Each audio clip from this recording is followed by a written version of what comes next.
Atma Namaste, everyone. Welcome to the Pranic Healing Podcast. On today, we have Sanjay Swarup. Sanjay is a professor at the National University of Singapore for the past 29 years. Sanjay has also been in Pranic Healing for the past 9 years, since 2015. He has a wife that is also an Arahatic yogi practitioner and three wonderful kids that also grew up with pranic healing and also are pranic healers as well. So please welcome Sanjay. Atma Namaste, everyone, and hello, Jason. Atma Namaste.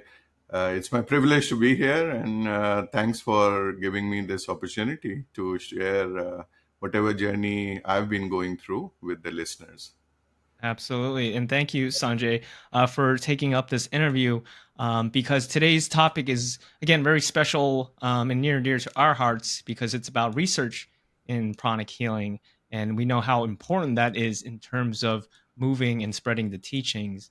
But before we get on to that topic, Sanjay, I know I gave you a little introduction, but just to hear from the audience and the listeners, kind of a little bit more about yourself and then a little bit of how you got started into pranic healing because you're a professor at a very prestigious university which is something to be well regarded, so I'm interested in how that path played out in terms of coming into pranic healing.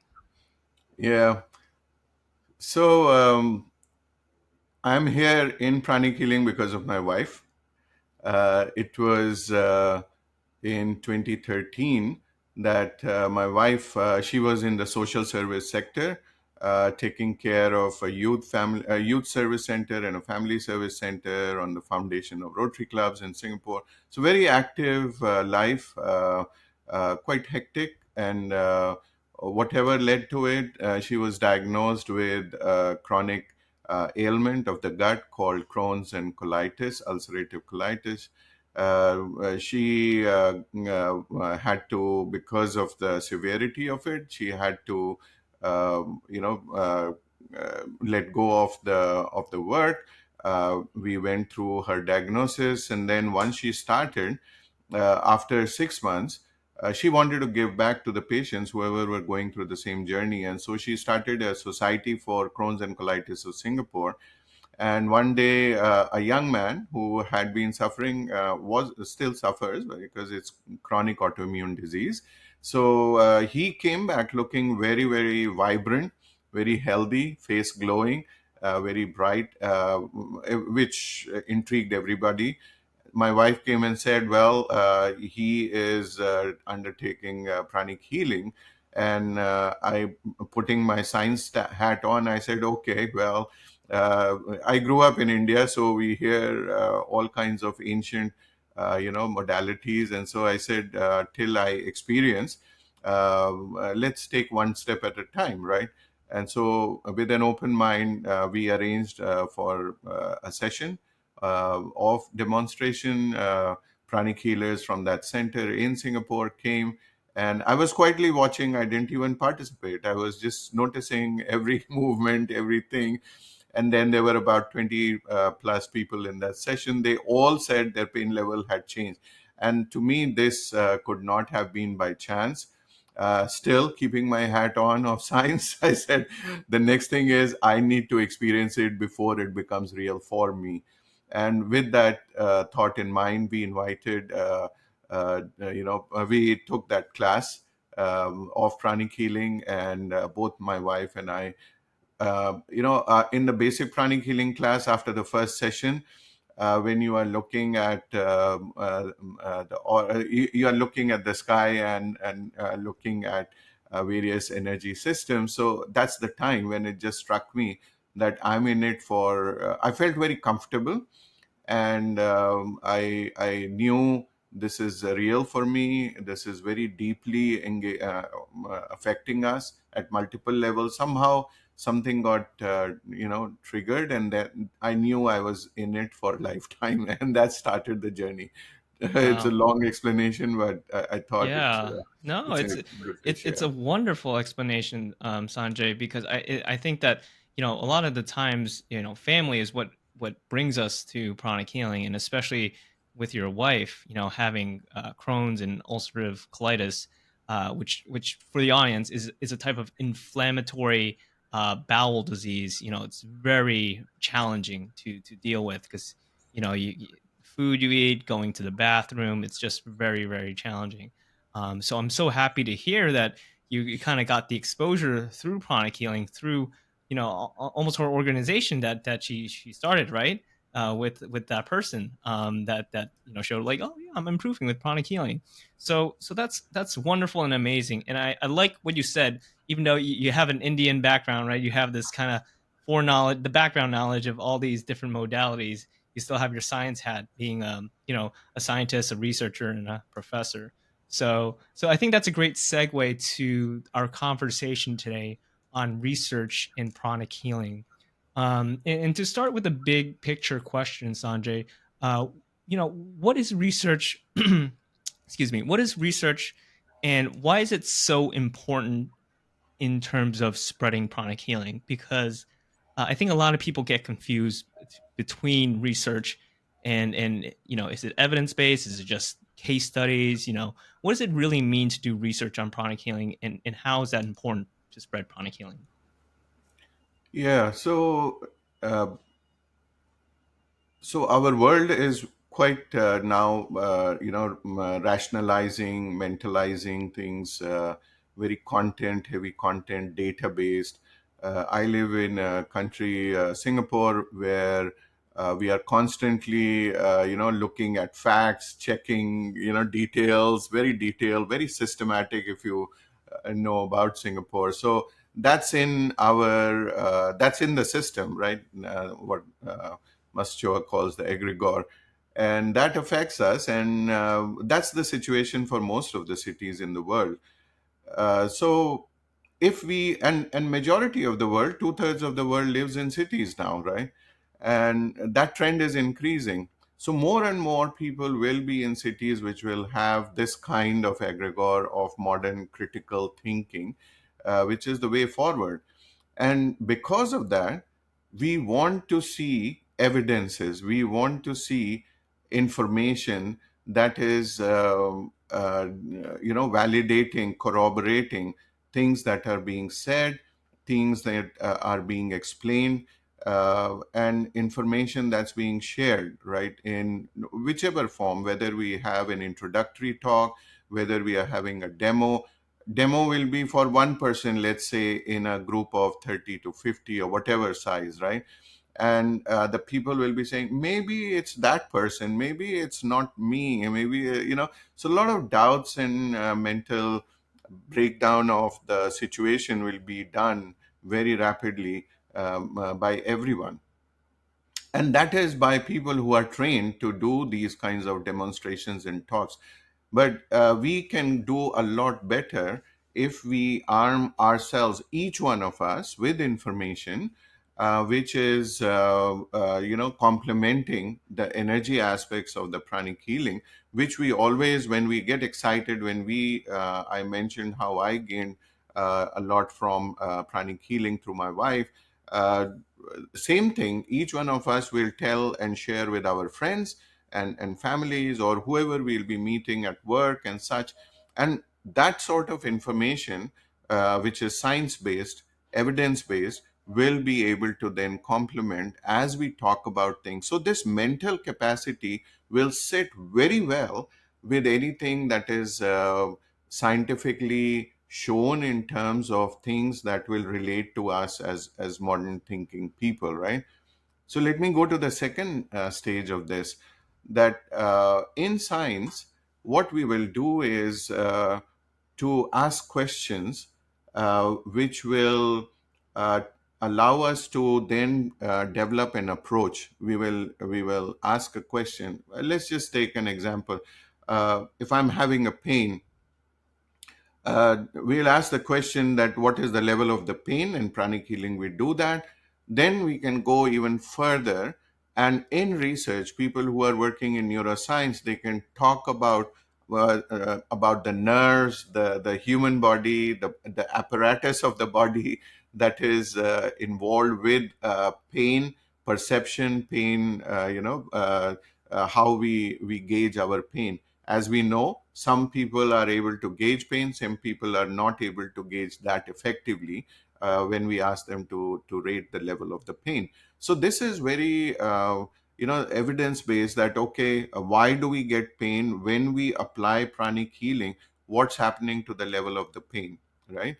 So what my approach has been is to get those kinds of details from the human body responses, and of because and of plants, because we know pranic energy, prana is pervasive, universal, and that's the principle that we use. And so I develop the science of pranic healing effects on the system of plants, on our bodies. And with plants and human body, you can make a very, very compelling case that hey, this is very real. It's not just about us making decisions, but these are real changes happening at the cells and in the bodies, whether they are plants or humans.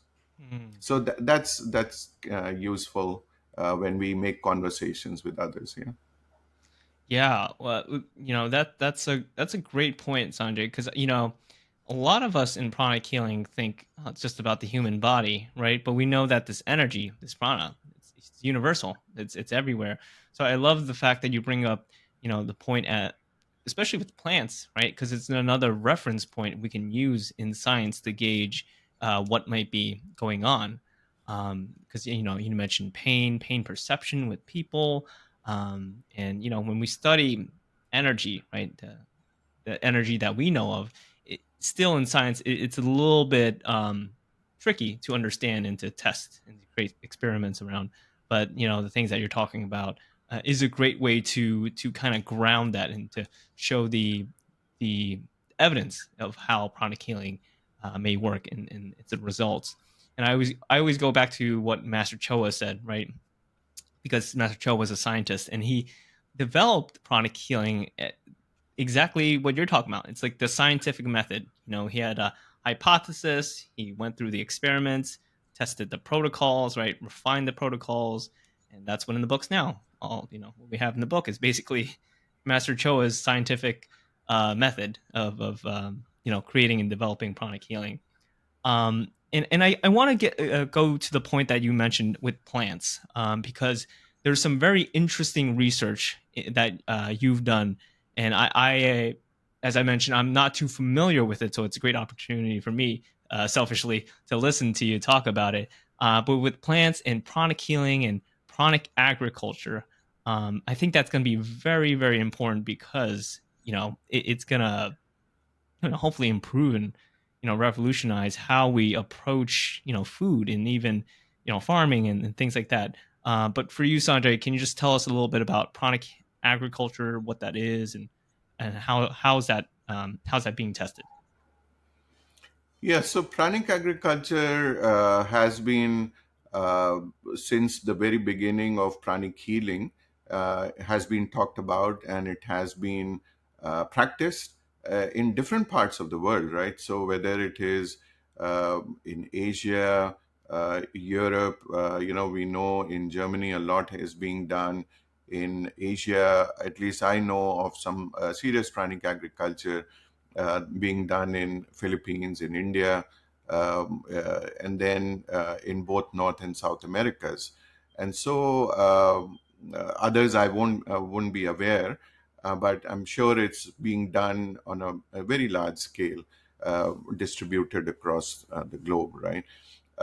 What my approach has been is to address, again, being in a big city, and looking at the issues our humanity is facing as we start living in cities, and as we begin to think about the coming decades, where climate change is going to affect the way farming is being done, agriculture is being done.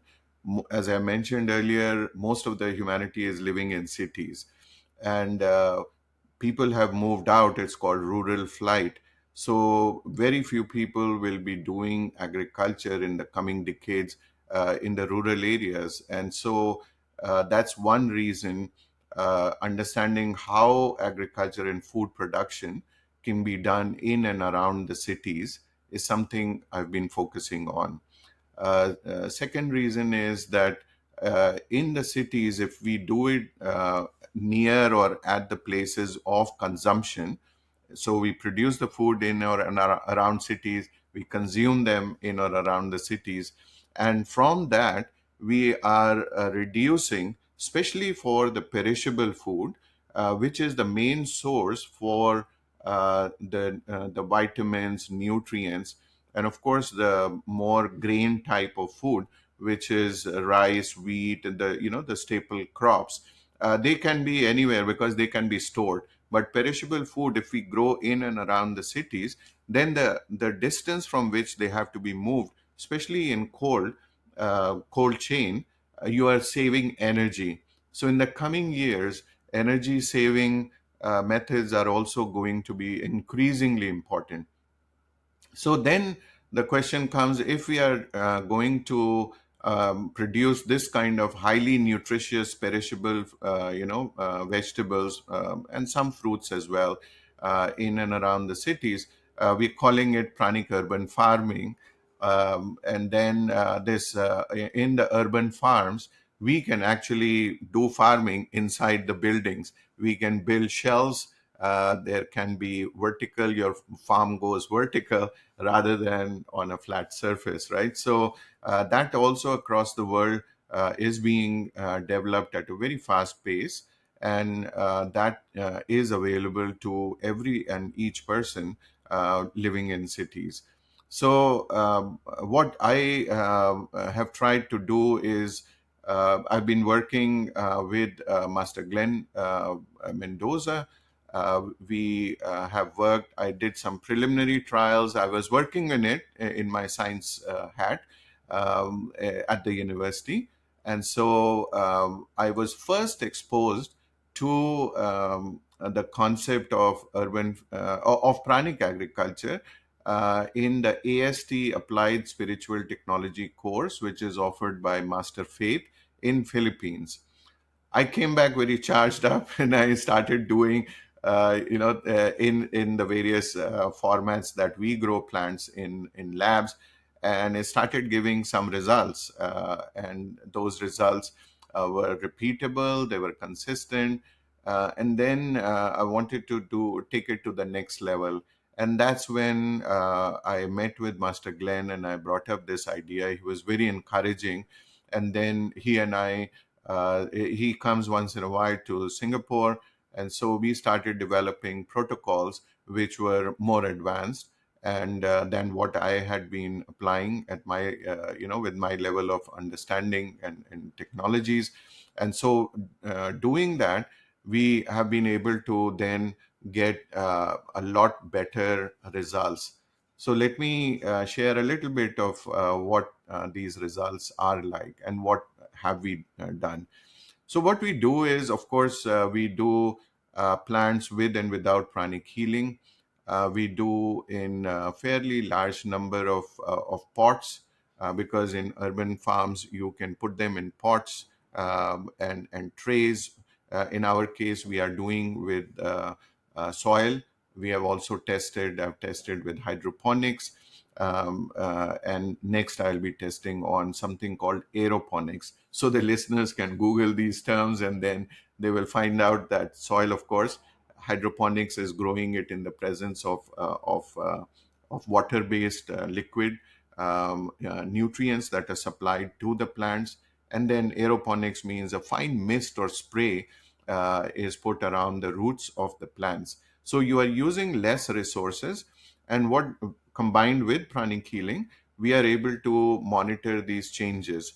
So in these very well replicated experimental designs, where we will have 20, 30 pots, randomly placed, and then it can be blinded. That person who's taking care of, my team member who's taking care of the pots doesn't know which set is what. So these experiments are done in what we call a blind, in a blind format.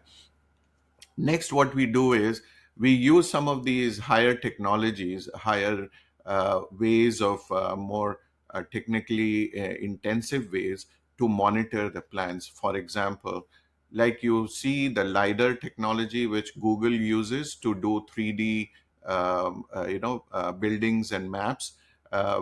We use the same for plants, and so we can see the shape of the plants without removing the plants from the soil. So at any given time during the growth of the plants, we can take the LiDAR, the laser scans the plants, and it gives the architecture of the plants. And from there, we can get a digital biomass, that how much of the plant is there, so shape and amount. And we can then, at the end of this process, we can take out the plants, and then we can start examining different parts. We can dissect every part. We can dissect the leaf, we can dissect the root, and then we can look at the chemistry in the soil. We can study various types of molecules. So what type of molecules, what type of information are we generating, right? We are looking at no less than 15, 20 parameters in the soil, describing how the soil fertility changes with pranic healing. Secondly, we look at the structure of the roots by scanning the roots. How they are like a ball of wool. So how does the shape of this ball of wool changes as we do pranic healing? And then we same way I described for the leaves. Then what we do is to start going into more details at the cellular level. So these roots are made up of cells, and in the cells we have genes.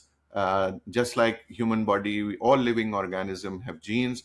The genes hold the promise of what can be done by that organism. In this case, the plants. And so, from the genes, we use plants whose genes are already known. So we are not doing DNA sequencing. That's how we used to know about genes, right? Then after pranic healing or during pranic healing, we are trying to figure out that what kind of genes respond to pranic healing. Hmm. So DNA, which makes up the genes, makes RNA. RNA makes protein. So we are capturing the changes in RNA, the expression of these genes. So we now have signatures of pranic healing in plants. So which mean, and from roots and from leaves. So how do cells respond? So all the RNA of the root cells, all the RNA of the leaf cells, they tell us that what kind of metabolism, what kind of vitamin pathways, and antioxidant chemical pathways are turning on and such, right? So these tens of thousands of genes tell us that how the wiring of the cell's machinery changes in response to these pranic healing procedures. We take it another step forward, that RNA is one step, and then proteins, and then they will perform certain chemistries as enzymes, and then you will get the final products, which are these chemicals, nutrients that our body uses, right? So we also analyze the nutrient content by looking at, again, several hundreds of these chemicals, and they are telling us that all the major vitamins that we have, antioxidants that we have, the phenolic compounds and carotenoids, those kinds of chemicals, vitamin D's and so on. What is their level with and without pranic healing in the plants? And so that tells us that how the plants are becoming more beneficial for us in terms of nutrients. In addition, in some of these trips with Master Glenn, and subsequently also, we then added another dimension to this study, and that is of tasting. Wow. So You guys we really checked had, off all the boxes. I'm trying to keep a list in my head of every yeah, parameter, but even tasting yeah. now. So, Okay. so this would be the one of the end box to check, is the taste. And so we had again a blind study of the treated and untreated. And one of our fellow pranic healers and Haratik yogi is a chef in a Chinese restaurant in Singapore. And so he helped us, do the cooking with some of our centers, Center for Inner Studies, people. We held a trial there, and then people recorded. We got all that data, and we analyzed, and lo and behold, not only the vitamins and other chemicals, it's not only more nutritious, but it's more tasty, it's stronger. I've done leaf strength, tensile strength, material strength of the leaves. While they are stronger, sturdier, but they are tastier according to taste surveys. So quite a lot of data, as you can see, Jason, is now available for the effects of pranic healing. And we can use this to spread pranic healing based on such evidences. We are about to send it for publication in one of the good journals. It will get peer reviewed, third party, independent journal review, so it gets that proper scientific rigor that our fellow Aratic yogis can quote and then use this in their conversations.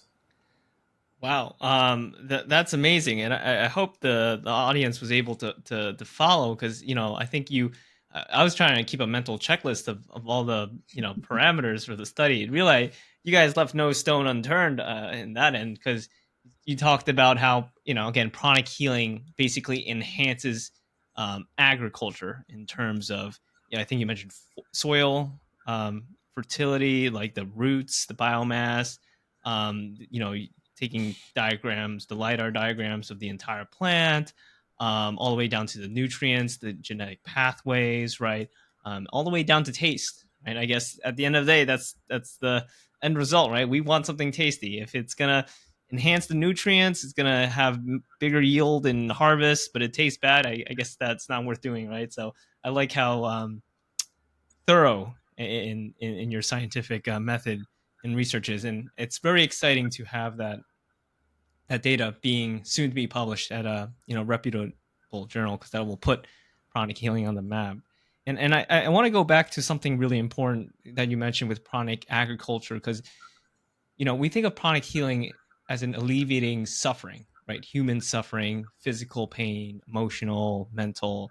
But this is really addressing a much bigger, challenge for humanity and Earth, in climate change and food supply. And like you mentioned, a lot of us are in cities, and to have pranic healing enhance agriculture, the farming that you mentioned, hydroponic, aeroponic, it just saves so much energy, and it really helps create a much more efficient and effective society, and food transportation, things like that. So that's really exciting.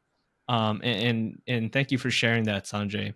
I know we were supposed to talk about the microbiome too, but perhaps we'll leave that for another time, because that's a whole another egg in its baskets. But I think that deserves its own separate segment, because it's really interesting with the data that I had the pleasure and opportunity to work on with Sanjay, and we shared it at a couple of conferences, so it was very well received.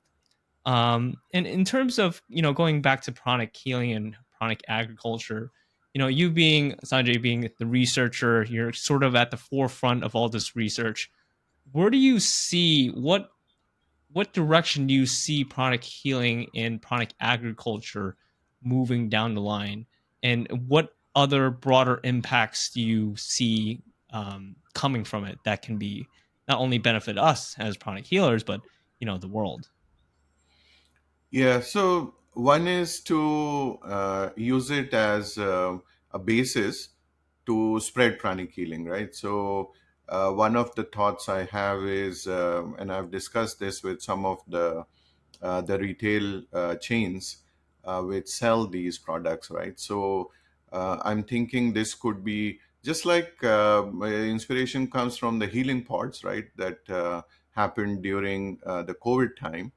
And similarly, groups of pranic healers could actually do this as a service, and working with the local stores. And there are various ways you can actually reach out directly through the various apps for delivery and such as a commercial activity, which could become self funding, because that's what will bring make the enterprise sustainable.